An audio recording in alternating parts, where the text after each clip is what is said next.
Good morning and welcome to my channel let's crack it. आज हम लोग राज्य के नीति निर्देशक तत्वों के विषय में चर्चा करेंगे।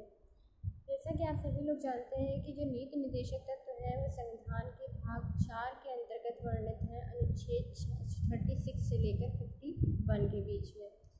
जो राज्य के नीति निर्देशक तत्व हैं वो हमारे संविधान में आए कहाँ से और उनको लाया किस लिए गया, उनका क्या उद्देश्य है। तो जो नीति निर्देशक तत्व होते हैं वो हमारे संविधान में आयरलैंड के संविधान से लिए गए थे। आयरलैंड के संविधान में भी ये नीति निर्देशक तत्व जो है वो किसी दूसरे देश के संविधान से लिए गए थे।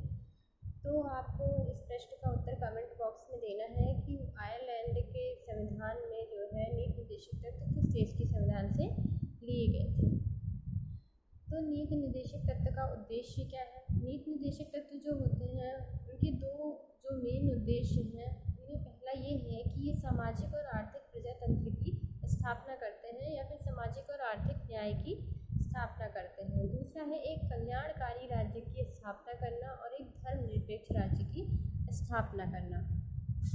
ये प्रश्न उत्तर प्रदेश टीचर्स एग्जामिनेशन में बार बार पूछा गया है कि नीति निर्देशक सिद्धांतों का क्या उद्देश्य है। तो हमें ये याद रखना है कि सामाजिक और आर्थिक प्रजातंत्र की स्थापना करना तथा एक कल्याणकारी और धर्मनिरपेक्ष राज्य की स्थापना करना ही नीति निर्देशक तत्वों का उद्देश्य है। दूसरा प्रश्न, कल्याणकारी राज्य की संकल्पना का समावेश भारत के संविधान में कहाँ किया गया है, किस भाग में, किस अनुच्छेद में कहाँ किया गया है। तो कल्याणकारी राज्य की संकल्पना का जो समावेश किया गया है भारत के संविधान में वो राज्य के नीति निर्देशक तत्वों में किया गया है। भारत के कल्याणकारी राज्य होने का विचार पाया जाता है। संविधान की प्रस्तावना में भी बहुत सारे ऐसे न्याय, बहुत सारे ऐसी चीज़ों का वर्णन है जहाँ से जो है एक कल्याणकारी राज्य की संकल्पना दिखाई पड़ती है। और इसके अलावा नीति निर्देशक तत्व जो है वो भी एक कल्याणकारी राज्य की का विचार उनमें भी निहित होता है। अब हम देखते हैं नीति निर्देशक तत्वों के बारे में महत्वपूर्ण अनुच्छेद, ठीक है, जो आपकी परीक्षाओं में, विभिन्न प्रतियोगी परीक्षाओं में बार बार पूछे गए हैं। मैंने ये नोट्स जो है वो परीक्षावाणी से और घटना चक्र से तथा एम लक्ष्मीकांत सबको मिला करके बनाए हैं। तो आप इनसे जितने से जितना लाभ ले सकते हैं लीजिए। महत्वपूर्ण अनुच्छेद में अनुच्छेद 39 गहा जो सबसे ज़्यादा आपके प्रश्नों में पूछा गया है, समान कार्य के लिए समान वेतन। असमान कार्य के लिए समान वेतन से क्या मतलब है यहाँ पर, मतलब कि राज्य जो है वो ये देखेंगे कि अगर एक ही काम स्त्री भी कर रही है और पुरुष भी कर रहा है तो दोनों को उनके एक जैसे काम के लिए एक जैसा वेतन दिया जाए। लिंग के आधार पर कोई भेदभाव नहीं होना चाहिए कि उसी काम के लिए किसी को ज़्यादा पैसे मिल रहे हैं और किसी को कम। तो ये प्रश्न बार बार पूछा गया है, बहुत ज़्यादा इम्पोर्टेंट है कि समान कार्य के लिए समान वेतन का प्रावधान संविधान के किस अनुच्छेद में किया गया है। तो आपका उत्तर होगा अनुच्छेद 39 घ। यह प्रश्न इस तरीके से भी पूछा जा सकता है कि समान कार्य के लिए समान वेतन का प्रावधान किस भाग में किया गया है। तो भाग 4 में किया गया है और किसके अंतर्गत किया गया है, तो राज्य के नीति निर्देशक तत्वों के अंतर्गत किया गया है। फिर आता है अनुच्छेद 40। ये दूसरा प्रश्न है जो कि लगभग हर साल यूपीपीसीएस की परीक्षा में किसी न किसी रूप में पूछा ही जाता है। वो है कि ग्राम पंचायतों का गठन। तो ग्राम पंचायतों का गठन किस अनुच्छेद के अंतर्गत किया गया है, अनुच्छेद 40। या फिर ग्राम पंचायतों का गठन जो है उसका प्रावधान किस भाग में किया गया है, तो भाग 4 नीति निर्देशक तत्व में किया गया है। अनुच्छेद 41 या अनुच्छेद 41 ये भी एक बहुत ही इम्पोर्टेंट क्वेश्चन है जो कुछ विभिन्न परीक्षाओं में पूछा गया है। इसमें ये वर्णित है कि कुछ दशाओं में काम, शिक्षा या फिर लोक सहायता पाने का अधिकार दिया गया है, या आप काफ़ी बीमार हैं या फिर आप बुजुर्ग हैं कि आप नहीं कर पा रहे हैं अपने काम, या फिर आप किसी की हेल्प चाहिए, तो ऐसी सिचुएशन में अनुच्छेद 41 आपको ये राइट देता है कि आप जो है लोक सहायता ले सकते हैं। एक और बहुत इम्पोर्टेंट प्रश्न कि समान नागरिक संहिता, उसका उल्लेख किस अनुच्छेद में किया गया है। तो नीति निर्देशक तत्वों के अंतर्गत अनुच्छेद 44 में ये वर्णित है कि भारत के सभी नागरिकों के लिए एक जैसी नागरिक संहिता होनी चाहिए। इसके अलावा अनुच्छेद 48, अब इसमें अनुच्छेद 48 में आगे चल के 42वें संविधान संशोधन 1976 के द्वारा अनुच्छेद 48A भी ऐड किया गया है। जो प्रश्न बार बार आपके पेपर में पूछा जाता है अनुच्छेद से रिलेटेड, वो आता है 48A। अब अनुच्छेद 48A किससे संबंधित है? तो अनुच्छेद 48A जो है वो हमारी पर्यावरण संरक्षण से संबंधित है और वन तथा वन्य जीवों की रक्षा से संबंधित है। इसमें देखते हैं 48 में क्या दिया हुआ है। कृषि एवं पशुपालन का गठन और गौ संरक्षण। अलग अलग तरह से प्रश्न बन के आ सकते हैं कि अनुच्छेद 48 में क्या वर्णित है। तो उसमें कृषि और पशुपालन से संबंधित दिया हुआ है और गौ संरक्षण के बारे में भी दिया हुआ है। ये भी है कि जो आपके विभिन्न दुधारू पशु हैं उनका किसी तरह से वध नहीं होना चाहिए, ठीक है, और उनको संरक्षित करके रखना है, हमें उनकी नस्लों को और बढ़ाना है, ठीक है, इसके लिए वैज्ञानिक दृष्टिकोण अपनाना है। तो ये सारी चीज़ें हमारी अनुच्छेद 48 में दी हुई है। आगे आते हैं अनुच्छेद 51। ये जो प्रश्न हैं ये वो प्रश्न हैं जो आपके यूपी पीसीएस की प्रारंभिक परीक्षा में पुराने सालों में पूछे गए हैं, ठीक है, इसलिए ये एक तरफ से लिखे हुए नहीं हैं। मैंने प्रश्नों को जो है एक एक करके जिस क्रम में वे पूछे गए थे उसी क्रम में उनको लिख दिया है। तो अनुच्छेद 51 अंतर्राष्ट्रीय एवं सुरक्षा से संबंधित, ठीक है, अंतर्राष्ट्रीय शांति एवं सुरक्षा से के संवर्धन से संबंधित है ये। तो अगर कभी भी आपसे इंटरनेशनल रिलेशंस पे कोई क्वेश्चन पूछा जाता है तो वो जो होगा उसका उत्तर होगा अनुच्छेद 51। आगे अनुच्छेद 48 का, ये संबंधित है पर्यावरण संरक्षण से। अगला अनुच्छेद है अनुच्छेद 43 का। तो अनुच्छेद 43 का में ये वर्णित है कि जो उद्योगों का प्रबंधन होगा उसमें जो कर्मकार होंगे, जो कामगार होंगे, उनको भाग लेने का अधिकार है और इसको सुनिश्चित कराना जो है वो राज्य का कर्तव्य है। अनुच्छेद 47 में वर्णित है मद्य निषेध, मतलब शराब हो गई या फिर कोई भी ऐसी चीज़ें हैं जो कि स्वास्थ्य के लिए अच्छी नहीं हैं, तो उनका उपयोग केवल और केवल दवाई बनाने के लिए किया जा सकता है। इसके अलावा उनका उपयोग जो है वो पूर्णतः निषेध है। लास्ट अनुच्छेद 45। तो अनुच्छेद 45 जो है उसमें पहले वर्णित था कि 6 से 14 आयु वर्ष के जो बच्चे हैं उनको जो है प्राथमिक शिक्षा देने का प्रावधान किया गया था, लेकिन बाद में जो है 86वें संविधान संशोधन 2002 के द्वारा शिक्षा का अधिकार जो है उसको एक मूल अधिकार बना दिया गया। 21 का के तहत अनुच्छेद 21 का में उसको शामिल किया गया। उसके बाद अनुच्छेद 45 में अभी जो प्रावधान है वो ये है कि शैशव पूर्व देखभाल और जो 6 वर्ष से कम आयु के बच्चे हैं उनकी शिक्षा की व्यवस्था, वो आता है आपका अनुच्छेद 45 में। यहाँ पर ये प्रश्न भी बार बार पूछा जाता है कि शिक्षा का अधिकार जो है वो किस अनुच्छेद में वर्णित है, या फिर शिक्षा का अधिकार मूल अधिकार है या नीति निर्देशक तत्वों में आता है। तो जो हमारे शिक्षा का अधिकार है वो अब मूल अधिकार बन गया है 86वें संविधान संशोधन 2002 के द्वारा, और ये जो है अनुच्छेद 21 का में वर्णित है मूल अधिकार, ठीक है। अगला है अनुच्छेद 43, ग्रामीण क्षेत्रों में कुटीर उद्योगों को प्रोत्साहित करना। इसमें क्या है, अनुच्छेद 43 में कुटीर उद्योगों को प्रोत्साहित करना है और कि जो गांव में छोटे छोटे उद्योग लगाए जाते हैं, जो कुटीर उद्योग हैं, उनको प्रोत्साहित करना राज्य सरकार का कर्तव्य है। इसमें कुछ नोट करके मैंने लिख रखे हैं जो प्रश्न पूछे गए हैं।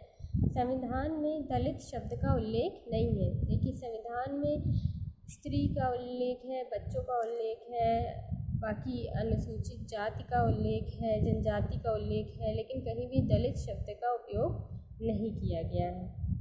दूसरा तथ्य ये है कि अनुच्छेद 37 में न्यायालय ने कहा है कि जो नीति निर्देशक तत्व हैं वो न्यायालय से प्रवर्तनीय नहीं है, जबकि जो मौलिक अधिकार है वो न्यायालय से प्रवर्तनीय है। मतलब अगर नीति निर्देशक तत्व नहीं लागू किए जा रहे हैं तो आप उसके लिए कोर्ट नहीं जा सकते हैं ये कहने के लिए कि नहीं इसको लागू कराइए, जबकि जो हमारे मूल अधिकार हैं, जब हमारे मूल अधिकारों का हनन होता है तो न्यायालय एक संरक्षक के रूप में कार्य करता है। हम वहाँ जा कर के बोल सकते हैं कि हमारे मूल अधिकारों का हनन हुआ है और इस पर आप अपना केस लड़ सकते हैं।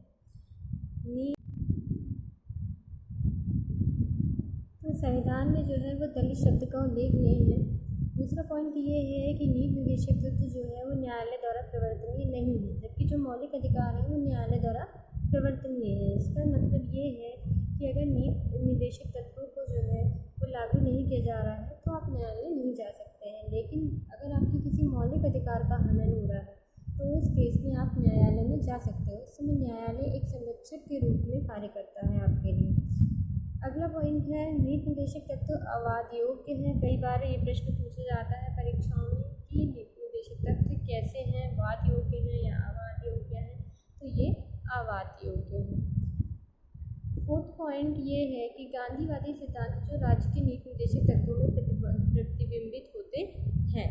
तो जो कुछ गांधीवादी सिद्धांत जो है वो नीति निर्देशक तत्वों में हमें दिखाई देते हैं। ठीक है, वैसे तो नीति निर्देशक तत्वों का क्लासिफिकेशन संविधान में नहीं किया गया है, लेकिन फिर भी हम इन्हें 3 भागों में क्लासिफाई करते हैं कि नीति निर्देशक तत्व की 3 श्रेणियाँ हैं, समाजवादी, गांधीवादी और उदार बुद्धिजीवी। तो उनमें गांधीवादी सिद्धांतों में अनुच्छेद 40, जिसका मतलब आपको पता है कि ग्राम पंचायतों का गठन, अनुच्छेद 43 अर्थात ग्रामीण क्षेत्रों में कुटीर उद्योगों को प्रोत्साहित करना, अनुच्छेद 45 मतलब शिक्षा के अधिकार को जब यहाँ से हटा दिया गया तो उसके बाद से अनुच्छेद 45 में ये वर्णित है कि 6 वर्ष से कम आयु के जो बच्चे हैं उनके लिए शिक्षा को सुलभ कराना और उसके साथ साथ शैशवावस्था में उनकी देखभाल तथा अनुच्छेद 46 जैसे मैंने यहाँ लिख दिया है कि जो अनुसूचित जाति, अनुसूचित जनजाति या फिर दुर्बल आय वर्ग के लोग हैं, दुर्बल वर्ग है, उनकी शिक्षा और अर्थ संबंधी हितों की अभिवृद्धि करना। अनुच्छेद 47, अनुच्छेद 48, अनुच्छेद 48। ठीक है, तो अनुच्छेद 48 में क्या प्रावधान किए गए हैं और अनुच्छेद 47 में क्या प्रावधान किए गए हैं, ये आप मैंने पहले बताए हैं, उनको पढ़िए और कमेंट बॉक्स में कमेंट करिए। आगे है गरीबों को निःशुल्क विधिक सहायता, अनुच्छेद 39 का। इसमें 39 का में ये कहा गया है कि अगर कोई गरीब वर्ग है तो उसको जो है समान न्याय मिलेगा और निःशुल्क विधिक सहायता उपलब्ध कराई जाएगी। अनुच्छेद 39 चा, इसमें ये लिखा है कि शोषण से बच्चों और वयस्कों की सुरक्षा की जाएगी। अनुच्छेद 43 का, उद्योगों के प्रबंधन में श्रमिकों की भागीदारी। और अनुच्छेद 48 का, जिसमें है पर्यावरण संरक्षण और वन्य तथा वन्य जीवों की रक्षा। ये 4 अनुच्छेद जो है वो हमारे मूल संविधान में का भाग नहीं थे, ये बाद में 42वें संविधान संशोधन 1976 के द्वारा जोड़े गए, जो कि अब तक का सबसे बड़ा संविधान संशोधन था, जिसे हम मिनी कॉन्स्टिट्यूशन भी कहते हैं। ठीक है, आगे देखते हैं अनुच्छेद 50 में क्या वर्णित है। तो अनुच्छेद 50 जो है उसमें कार्यपालिका से न्यायपालिका का पृथक्करण के प्रश्न कई बार एग्जाम में पूछा गया है TCS के कि अनुच्छेद 50 से क्या मतलब है या अनुच्छेद 50 किससे संबंधित है। तो अनुच्छेद 50 आर्टिकल 50 इज रिलेटेड टू कार्यपालिका से न्यायपालिका का पृथक्करण। आगे देखते हैं कि नीति निर्देशक तत्व और मूल अधिकारों में क्या अंतर है, क्या फ़र्क क्या है नीति निर्देशक तत्व और मूल अधिकारों में। देखिए, पहला फ़र्क तो ये है कि नीति निर्देशक तत्व जो है वो न्यायालय द्वारा प्रवर्तनीय नहीं है, जबकि जो मूल अधिकार हैं वो न्यायालय द्वारा प्रवर्तनीय है। दूसरा, नीति निर्देशक तत्वों की प्रकृति जो है वो सकारात्मक है। नीति निर्देशक तत्वों में क्या होता है कि राज्य हमारे लिए कुछ करता है, जबकि जो मूल अधिकार हैं उनकी प्रकृति नकारात्मक है, अर्थात हम राज्य को कुछ करने से रोकने के लिए हम मूल अधिकारों का प्रयोग करते हैं। जब कभी भी हम न्यायालय जाते हैं तो इसीलिए जाते हैं कि राज्य द्वारा हमारे या राज्य से संबंधित किसी व्यक्ति द्वारा हमारे मूल अधिकारों का हनन किया गया है, तो इसकी प्रकृति जो है वो नकारात्मक है। नीति निर्देशक तत्व राज्य से संबंधित है। राज्य की परिभाषा आप समझते हैं कि यहाँ राज्य से संबंध केवल राज्य से नहीं है कि उत्तर प्रदेश, मध्य प्रदेश ये राज्य नहीं है। यहाँ राज्य से जो मतलब है, जो तात्पर्य है वो है संपूर्ण राष्ट्र से। ठीक है, आगे है जो मूल अधिकार है वो व्यक्तियों से संबंधित है। हर व्यक्ति को जो है मूल अधिकार मिले हुए हैं, ये पर्टिकुलर व्यक्ति से संबंधित। चौथा, जो हमारे नीति निर्देशक तत्व हैं उनका क्या उद्देश्य है। उनका उद्देश्य है सामाजिक और आर्थिक लोकतंत्र की स्थापना करना। ठीक है, और उसी के साथ साथ कल्याणकारी राज्य की स्थापना करना। जबकि जो हमारे मूल अधिकार हैं उनका क्या उद्देश्य है? राजनीतिक लोकतंत्र की स्थापना। यहाँ पर एक तरफ नीति निर्देशक तत्व हैं जो सामाजिक और आर्थिक लोकतंत्र की स्थापना कर रहे हैं, और दूसरी तरफ हमारे मूल अधिकार हैं जो कि राजनीतिक लोकतंत्र की स्थापना कर रहे हैं। अगर आपातकाल लग जाता है देश में तो नीति निर्देशक तत्व जो है वो निलंबित नहीं किए जाते हैं, लेकिन आपातकाल की स्थिति में हमारे जो मूल अधिकार हैं वो स्वतः ही निलंबित हो जाते हैं, केवल अनुच्छेद 20 और अनुच्छेद 21 को छोड़कर। और ये प्रश्न भी बार बार पूछा जाता है कि आपातकाल के दौरान कौन कौन से ऐसे अनुच्छेद हैं जो निलंबित नहीं होते हैं। ठीक है, तो अनुच्छेद 20 और अनुच्छेद 21 दो ऐसे उपबंध हैं जो कि आपातकाल के दौरान भी निलंबित नहीं होते हैं। आगे देखिए, एक प्रश्न पूछा जाता है मिनर्वा मिल बनाम भारत संघ।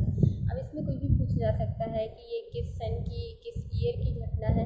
तो मिनर्वा मिल बनाम भारत संघ जो है वो 1980 में ये केस हुआ था, और इसमें ये कहा गया कि जो भाग 3 का मतलब है मूल अधिकार, और भाग 4 का अर्थ हुआ नीति निर्देशक तत्व, इनके मध्य जो संतुलन है वही संविधान का आधारभूत ढांचा है। ठीक है, आगे कुछ तथ्य मैंने लक्ष्मीकांत से लिखे हैं, एक दो वो देख लीजिए।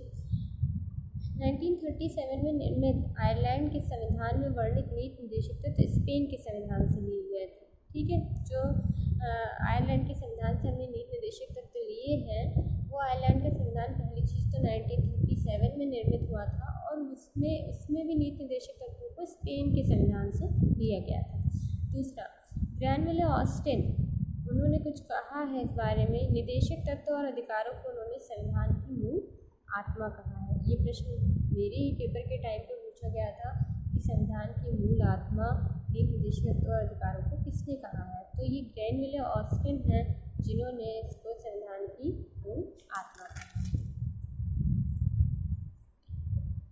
अगला प्रश्न है 44वें संविधान संशोधन 1978 के द्वारा जोड़ा गया नीति निर्देशक तत्व। तो अनुच्छेद 38 जो है वो बाद में जोड़ा गया, 42वें संविधान संशोधन के भी बाद में जोड़ा गया, 44वें संविधान संशोधन 1978 में। और इसमें ये कहा गया है कि अगर जो भी अवसर की समानता, आय के बेस पर या प्रतिष्ठा के आधार पर जो भी असमानताएं व्याप्त हैं उनको जो है ख़त्म करने का प्रयास किया जाना चाहिए। एक और नीति निर्देशक तत्व है जो लास्ट में जोड़ा गया है, वो है अनुच्छेद 43B में वर्णित सरकारी समितियों से संबंधित तथ्य, जो कि 97वें संविधान संशोधन 2011 के द्वारा जोड़ा गया। तो ये था आज का सेशन। अगर आपको वीडियो अच्छा लगा हो तो please like, comment and share.